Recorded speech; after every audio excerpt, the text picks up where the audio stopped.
میں بکراؤ بنانا بہ کے بنا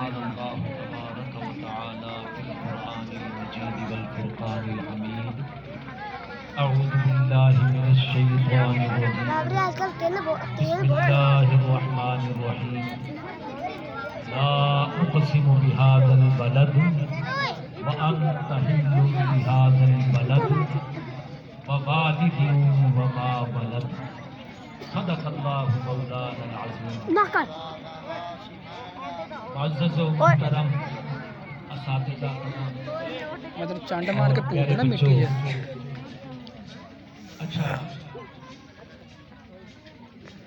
اپنی گفتگو کرنے سے قبل میں آپ کو ایک وارننگ دینا چاہتا ہوں. آپ میری بات ذرا غور سے سماعت کیجیے گا. خاموش ہو کر بیٹھنا ہے، خاموش ہو کر بیٹھنا ہے، ورنہ میں مولوی ہوں. آپ یہ تو جانتے ہیں نا، استاد بھی ہوں، ساتھ مولوی طبیعت کا آدمی ہوں. اور استاد جی یاد رکھو، مجھ دے تھلے کٹا چھڈو نا، ایک کٹے نو واپس کھچنا بڑا اوکھا ہے. مولوی دے کے بیک آ جاوے تو وہ بھی کھچنا بڑا اوکھا ہے. دیکھ لو پھر تسی بھوکا رہ جانا ہے. میں لگا خاموش ہو کر بیٹھے رہو گے، سنتے رہو گے تو میں اپنی سپیچ گفتگو جو ہے نا وہ جلدی ختم کر دوں گا. میں سناؤں گا مولویوں کے بارے. 10 منٹ بھی نہیں لینا. یہ اگر زیادہ آپ کے گھنٹہ پکا وہ تو خاموش نہیں کر کے ہونا. بیٹھے پھر آپ بولتے رہو گے، میں بھی اپنی زبان بولتا رہوں.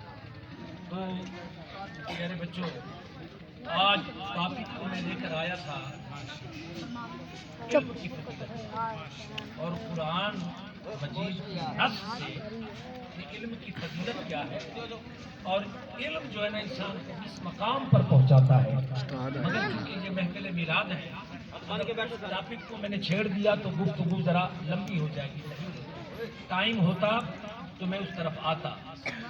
تو انشاءاللہ اللہ تعالیٰ پھر میلاد کی محفل میں رات بھی میں 2 بجے، یہ بچہ میرے ساتھ تھا، یہ رات کا جاگنا برداشت نہیں کر سکتا. یہ میرے ساتھ تھا. محفلوں کے اس کو میں ساتھ نہیں لیتا، پڑھائی کے معاملات ہوتے ہیں.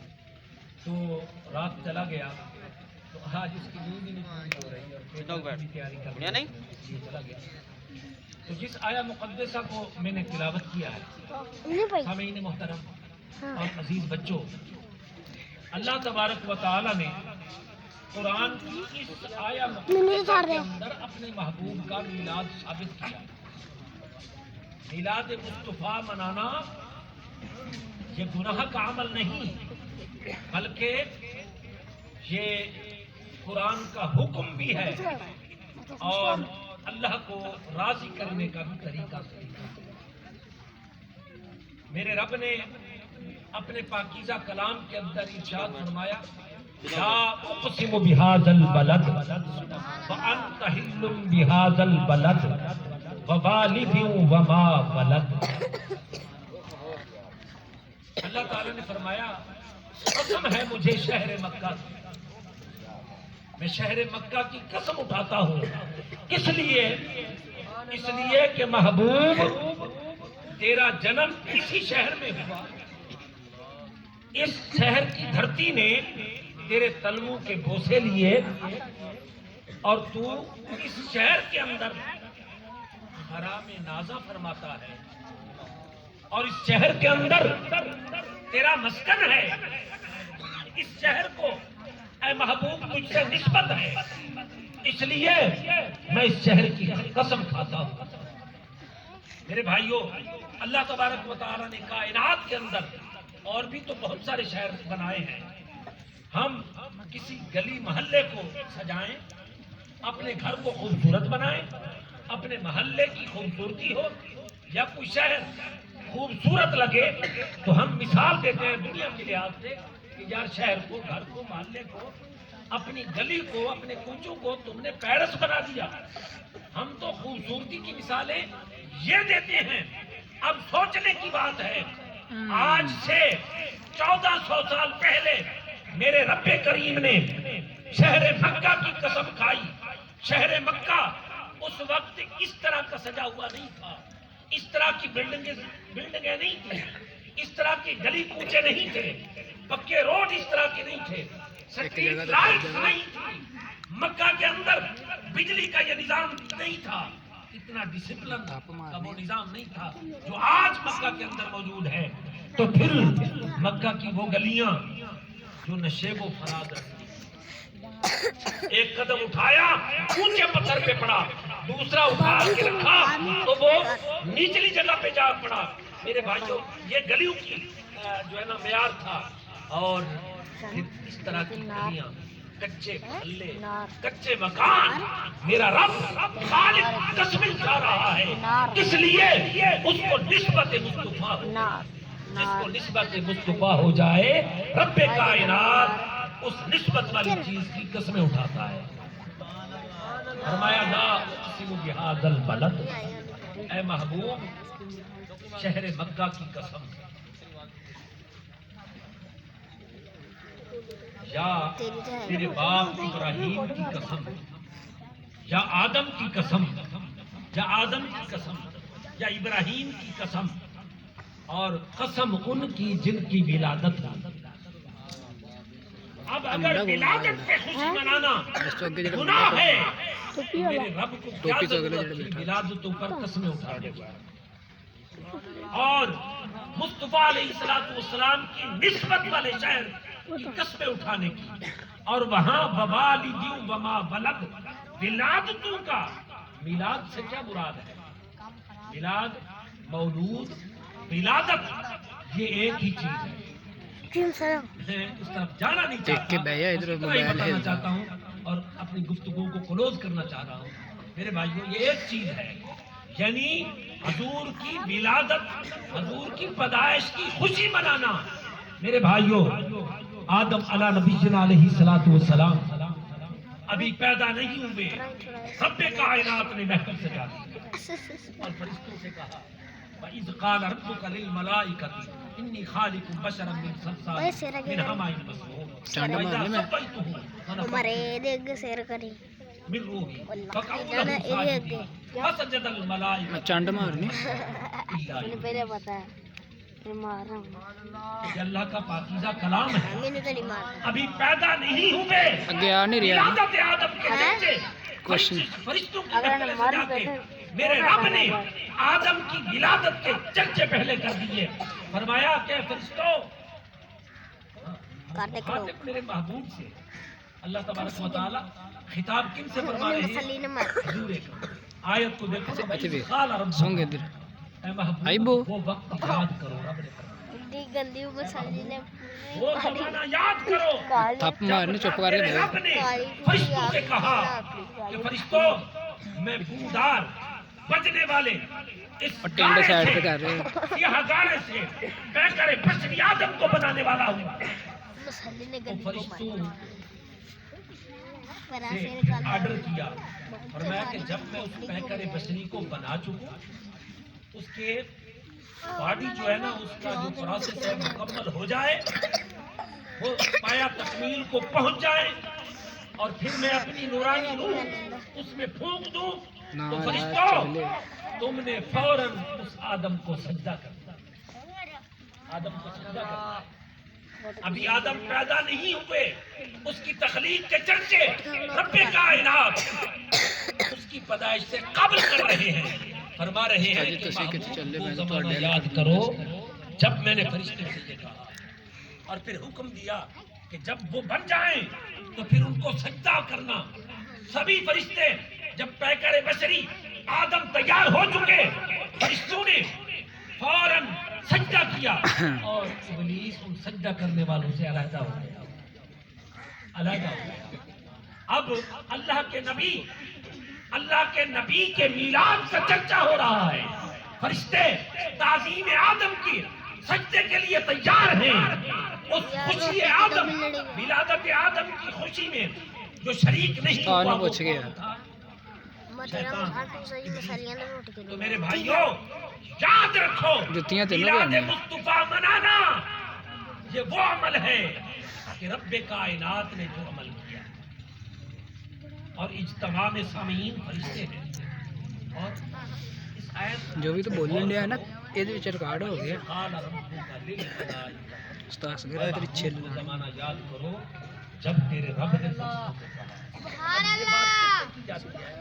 اب میں گھر سے آیا ہوں، یہ علامہ صاحب میرے ساتھ نہیں، یہ قاری فضل اکبر بھی میرے ساتھ نہیں، میں اسے کہہ دوں کہ قاری صاحب اس گلی سے یاد کرو جب میں چند ایک گھنٹے پہلے میں اس گلی سے آ رہا تھا، یاد کرو، یہ کہیں گے کہ میں تو آپ کے ساتھ ہی نہیں تھا، میں یاد کیا کروں؟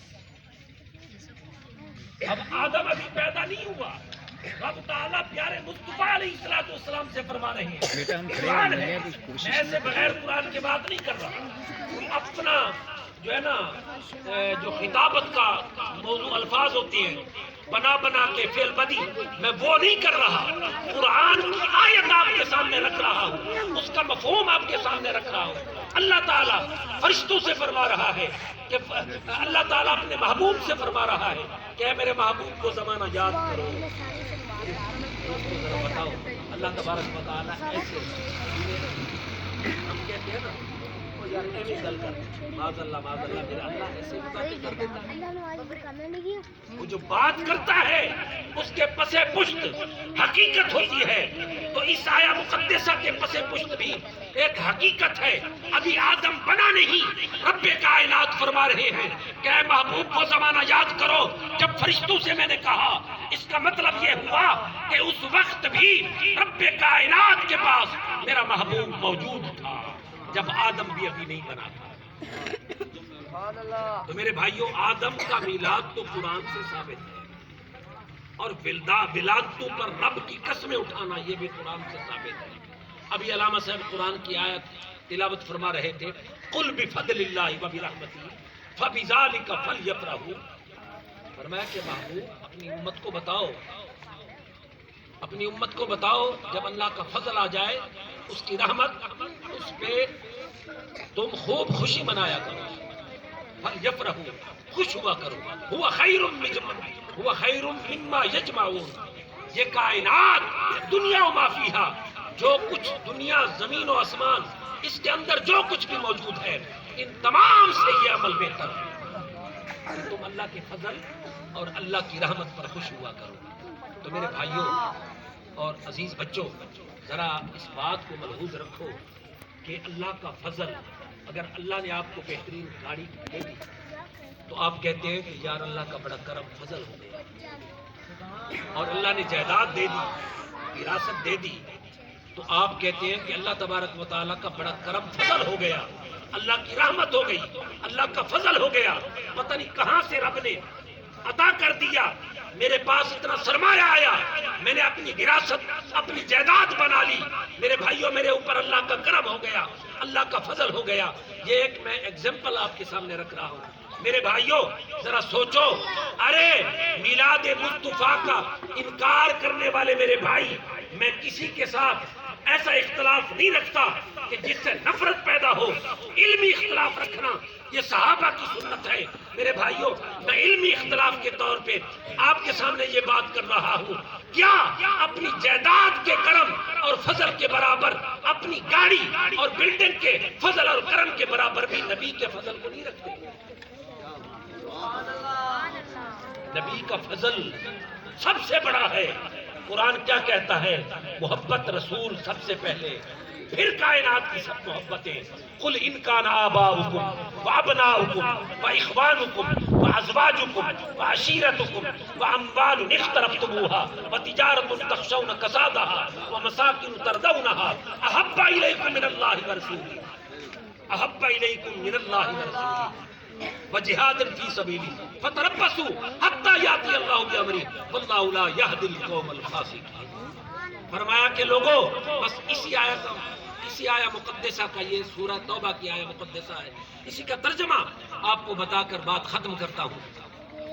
میرے عزیز بچوں، رب کائنات نے فرمایا کہ تمہارے جتنے دنیا کے رشتے ہیں، جتنے خونی رشتے ہیں، میں بات کو ہر رشتے کا نام لیتا رہوں، بس خون کے جتنے رشتے ہیں اور رشتہ داری کے جتنے رشتے ہیں اور علاقہ وسیب کے جتنے رشتے ہیں، دوستی کے جتنے رشتے ہیں، تمہارے کاروبار ہیں، مال وراثتیں جائیداد ہیں، اور تمہارے وہ کاروبار، تمہارے وہ مساکن کہ جو تمہیں محبوب ہیں، پیارے ہیں، اور تمہارے وہ کاروبار جن کے خساروں سے تم خائف رہتے ہو، ان تمام چیزوں سے اللہ اور اس کے رسول اور اس کی راہ میں جہاد کرنے کی محبت زیادہ نہیں ہے، تو پھر پھر کیا کرو؟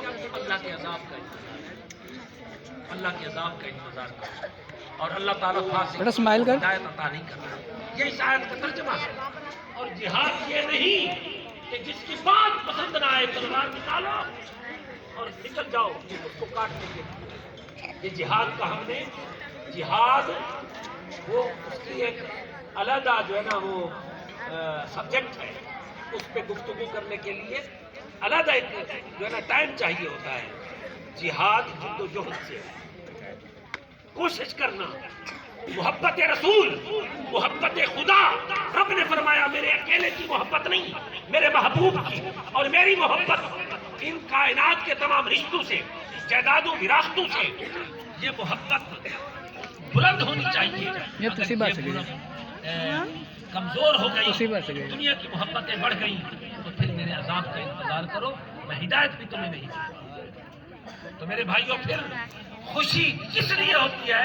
خوشی اس کی جاتی ہے جس کے ساتھ محبت ہے۔ تو ماشاء کائنات کی تمام محبتیں ایک ہیں، محبت خدا اور محبت رسول بہت زیادہ ہے۔ اس لیے اس محبت رسول کو اجاگر کرنے کے لیے سب سے پہلا جو طریقہ اور سلیقہ ہے وہ میلاد مصطفیٰ ہے۔ اس میلاد مصطفیٰ سے نسلوں کے اندر محبتیں پھیلیں گی، کان بلاؤ۔ نسلوں کے اندر محبتیں آئیں گی، نسل کے اندر محبت رچ بس جائے گی، تو پھر یہ ڈرامے محبت والے ختم ہو جائیں گے۔ پھر وہ مسلمان تو خسارہ برداشت کر لے گا، کسی کو وہ نقصان نہیں پہنچائے گا، نہیں دسوں کسی کی املاک کو نقصان، ریاست کی املاک کو نقصان نہیں پہنچائے گا۔ محبت رسول کی سچی محبت کرنے والا نوجوان جو ہوگا پڑھا لکھا ہوگا، رب کائنات کی بارگاہ اقدس میں منتجی ہے کہ رب کائنات تمام مسلمانوں کو صراط مستقیم پہ چلنے کی توفیق عطا فرمائے، فہم قرآن و حدیث عطا فرمائے، جذبہ اسلام عطا فرمائے، آمین۔ ہمارے